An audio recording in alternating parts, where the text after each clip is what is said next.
بسم اللہ الرحمن الرحیم۔ السلام علیکم ورحمۃ اللہ وبرکاتہ۔ دوستو، آج کا جو وظیفہ ہے یہ بہت زیادہ اہم ہے۔ سورہ کوثر کا وظیفہ اور فجر کے نماز کے بعد پڑھنا ہے۔ اس دن کے اللہ جل شانہ ہر کام میں آسانی فرمائیں گا۔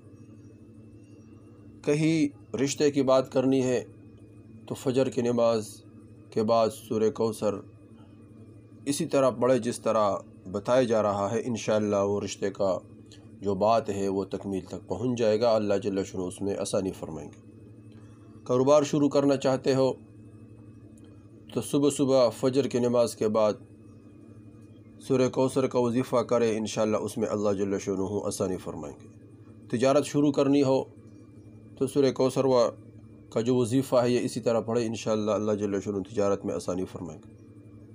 اس طرح کہیں امتحان دینے کے لیے جا رہے ہو تو اس سے پہلے پڑھے، اللہ جل شانہ اس امتحان میں آسانی فرمائے گا، اس میں مدد فرمائے گا اور اس میں اللہ جل شانہ راستے کھول دے گا۔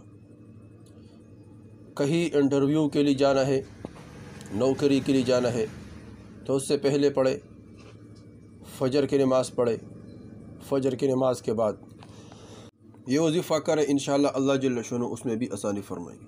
کوئی چیز خریدنے کے لیے جا رہے ہو اور اس میں یہ ڈر ہو کہ کوئی مجھے دھوکہ نہ دے تو اس سے پہلے پڑھے، انشاءاللہ اللہ جل شانہ اس میں بھی آسانی فرمائے گا۔ کوئی چیز بیچنے کے لیے جا رہے ہو تو اس سے پہلے پڑھے تو اللہ جل شانہ اس میں بھی آسانی فرمائیں گے، مدد فرمائیں گے۔ دوستو، کس طرح پڑھنا ہے؟ فجر کی نماز پڑھ کر مسجد میں پڑھے، مرد عورتیں گھروں میں پڑھے تو مسجد شرط نہیں ہے، لیکن فجر کی نماز شرط ہے۔ فجر کی نماز پڑھے اور اس کے بعد یہ وظیفہ 27 مرتبہ پڑھے، 27 مرتبہ۔ کون سا وظیفہ؟ سورہ کوثر پڑھے 27 مرتبہ اور اس کے بعد دعا کرے، انشاءاللہ اللہ جل شانہ اس دن کے تمام کام اللہ جل شانہ پورے فرمائیں گے اور تمام کاموں میں اللہ جل شانہ مدد فرمائیں گے اور آسانی فرمائیں گے۔